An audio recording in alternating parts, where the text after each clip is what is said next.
bagaimana ketika kan pengujian di awal datanya udah tidak homogen, terus tidak normal atau salah satunya tidak terpenuhi. Nah, teman-teman berarti menggunakan statistik non-parametrik. Salah satu yang bisa digunakan adalah uji non-Mann-Whitney.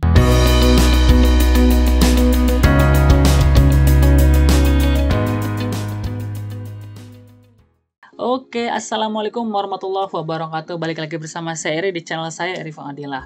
Hari ini kita akan bahas satu tema ya, yaitu tentang bagaimana cara pelaksanaan atau bagaimana cara kita sebagai guru itu melakukan penelitian tindakan kelas atau PTK, beserta bagaimana cara melakukan analisis data. Ini tuh bukan tutorial, tapi lebih ke bagaimana cara kita membangun cara berpikir untuk melakukan sebuah penelitian.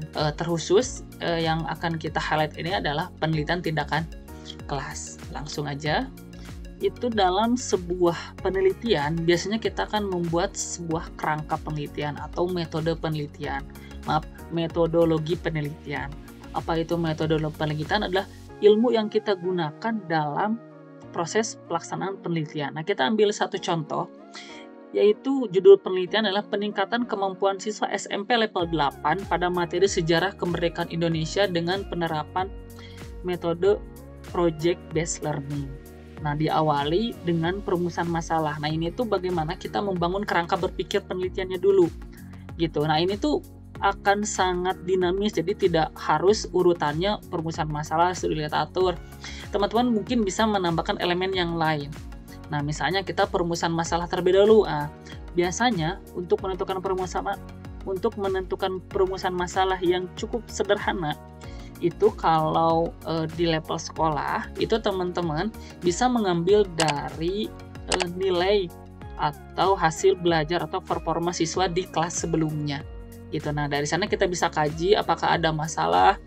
Misalnya masalahnya itu ketidakpekaannya siswa terhadap sejarah kemerdekaan. Karena kita tahu kalau sejarah kemerdekaan itu kan kalau tidak salah ya, mungkin kalau salah ya mohon maaf.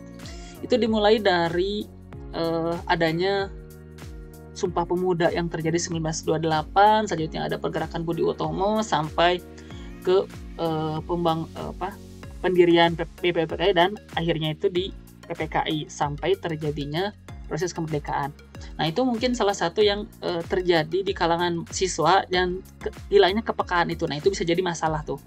Nah, terus selanjutnya itu ada studi literatur. Nah, studi literatur ini teman-teman bisa masukkan konten-konten yang menurut teman-teman terkait dengan penelitian. Misalnya kalau di sini karena contohnya itu IPS, jadi ada sejarah kemerdekaan, terus apa itu PPK, terus ada kuasi eksperimennya itu apa yang terakhir ada project based learning. Terus pengumpulan data. Nah, di tahap ini pengumpulan datanya itu bukan bagaimana cara kita melakukan post-test atau pre-test, tapi pengumpulan data di sini adalah tentang materi-materi yang akan disampaikan gitu atau KD-KD yang akan ditargetkan atau diberikan kepada siswa. Terus selanjutnya ada perancangan skenario eksperimen. Nah, di sini adalah salah satu tahap yang cukup penting nih karena skenario-skenario yang akan terjadi dalam penelitian. Yang pertama, kalau di sini contoh yang ini itu skenario pembuatan materi. Nah, mungkin teman-teman lebih ngerti ya karena saya bukan guru, saya juga bukan dosen. Saya tuh hanya orang yang belajar saja. Gitu. Terus ada skenario eksperimen, yaitu kayak gimana dengan metode kuasi eksperimen nanti kita akan jelaskan. Selanjutnya ada skenario pelaksanaan metode PJBL-nya. Yang terakhir itu ada skenario evaluasi dengan pretest dan post-test.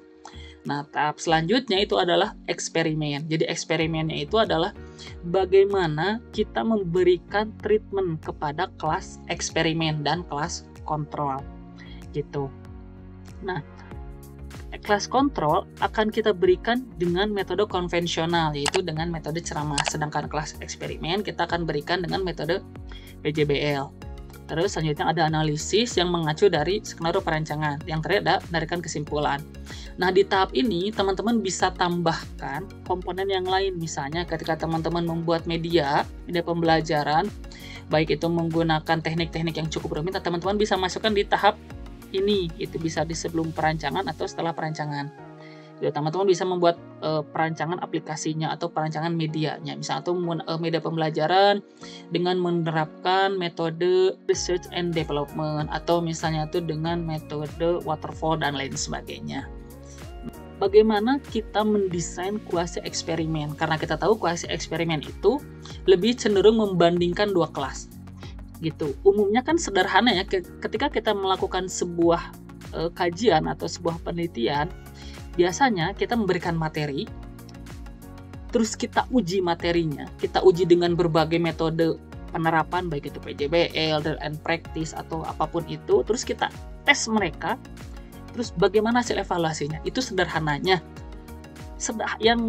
Tahapan sederhananya itu akan kita masukkan ke dalam kuasi eksperimen gitu, sehingga jadilah sebuah penelitian gitu. Nah, kuasi eksperimen di sini kita akan membagi kelas, itu ada kelas kontrol dan kelas eksperimen. Jadi teman-teman harus menyiapkan setidaknya dua kelas nih. Yang pertama misalnya kelas 8A itu untuk kelas kontrol, dan kelas 8B untuk kelas eksperimen. Gitu. Di tahap pertamanya teman-teman lakukan pretest, terus lakukan treatment di kelas eksperimen, dan diuji nanti post-testnya seperti apa gitu. Nah, ini adalah salah satu contoh kerangka kuasi eksperimen gitu. Yang pertama itu kelas kontrol, kita kasih pendahuluan dulu. Pendahuluan itu adalah tujuan pembelajarannya seperti biasa, terus dikasih pretest. Nah, teman-teman boleh tentukan pretestnya beberapa soal, mau 10, mau 20, tapi mungkin banyaknya itu di angka 20 sampai 25. Teman-teman bisa tentukan saja. Untuk kelas kontrol, kasih dengan metode ceramah, penyampaian materi dengan media presentasi biasa. Terus nanti setelah selesai itu teman-teman kasih soal sebanyak 25, terus evaluasi. Dilakukan berapa kali? Nah, tentukan dari awal. Misalnya itu dilakukan selama sebulan. Berarti ada sekitar 4 pertemuan. Terus kelas eksperimennya sama, lakukan tahap pendahuluan, tujuan pembelajaran, terus pretest. Nah, pada tahap treatmentnya teman-teman lakukan dengan metode project based learning. Nah, dari referensi yang saya temukan, salah satu referensi yang mudah dipahami itu project based learning ada 6 tahap nih, dari pengenalan masalah sampai evaluasi dan refleksi gitu. Selain di tahap-tahap itu teman-teman bisa lakukan bertahap gitu sampai terakhir di evaluasi. Ini salah satu metode penerapan PJBL dengan model kuasi eksperimen gitu. Nah, ini datanya itu saya buat random aja, jadi bukan data benar juga, ini data sampel. Jadi teman-teman bisa download, nanti saya coba kasih linknya di kolom deskripsi karena videonya akan diupload di YouTube. Nanti teman-teman download aja, tapi datanya ini bohong ya gitu. Mungkin kalau lihat data di sini kayaknya kurang terlihat ya peningkatannya, karena pretest dan post-testnya kurang signifikan. Mungkin saya juga belum uji. Nah, ini salah satu yang menjadi kendala biasanya dalam analisis data gitu. Metode apa yang cocok untuk saya gunakan dalam analisis data nih? Nah, yang pertama, teman-teman bisa lakukan analisis deskriptif, yaitu untuk melihat nilai-nilai yang umum seperti mean, rata-rata, median, nilai tengah, range, nilai maksimum, minimum, varian, dan standar deviasi. Gitu. Nah, teman-teman bisa lakukan analisis deskriptif dulu gitu, sehingga teman-teman punya gambaran hasil dari penelitian di awal gitu. Nah, untuk rumus rata-rata ya biasa lah ya, untuk rumus rata-rata untuk standar deviasi menurut Sugiono itu gitu. Nah, selanjutnya untuk koefisien varian, nah ini cara menghitungnya gitu. Jadi teman-teman akan melakukan tahapan penelitian atau analisis itu bertahap. Yang pertama itu ada analisis deskriptif.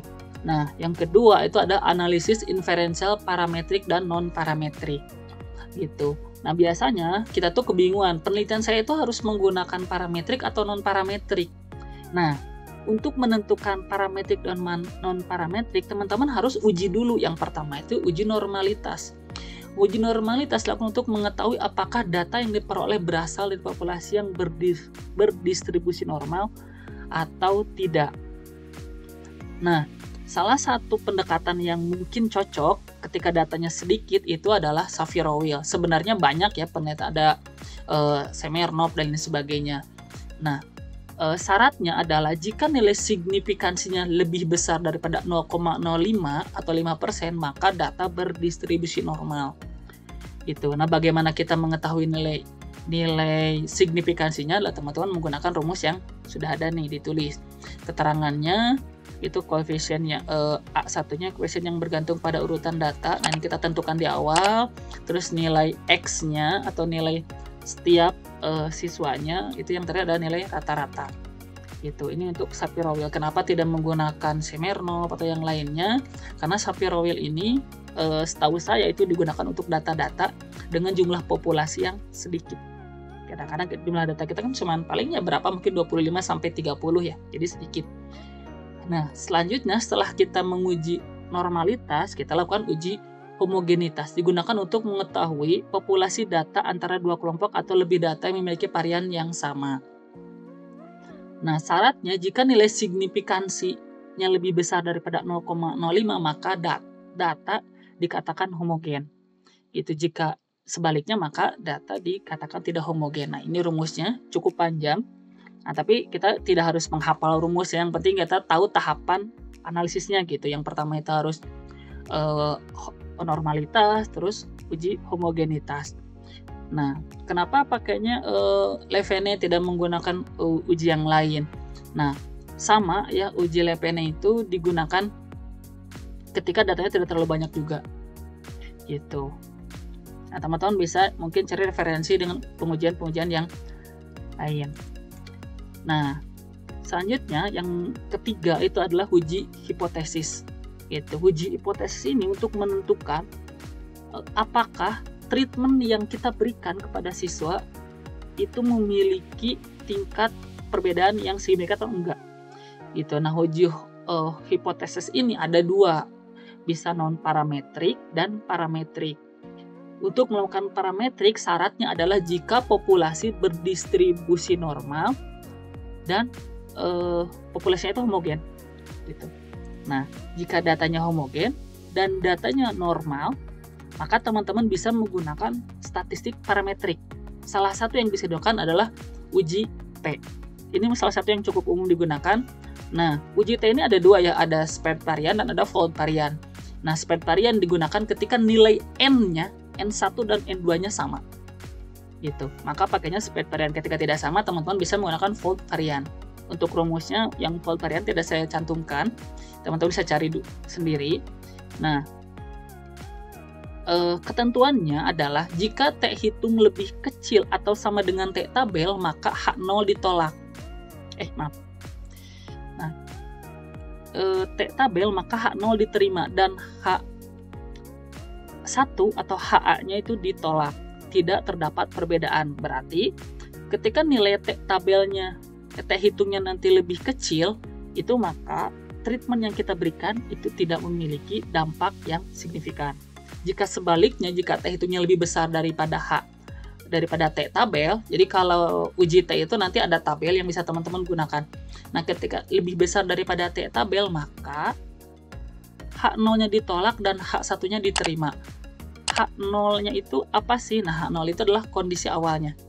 Gitu. Jadi treatmentnya itu memiliki tingkat signifikasi atau kalau di sini ya, metode PJBL ini tuh memberikan dampak yang baik gitu ya. Sederhana. Jadi ketika H0-nya diterima dan H1-nya ditolak, maka PJBL ini tidak memberikan dampak signifikan. Ketika sebaliknya, maka ketika H0-nya ditolak dan H1-nya diterima, maka metode PJBL ini memberikan dampak yang signifikan.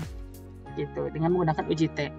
Nah, terus bagaimana ketika kita melakukan pengujian di awal, datanya itu udah tidak homogen, terus tidak normal, atau salah satunya tidak terpenuhi.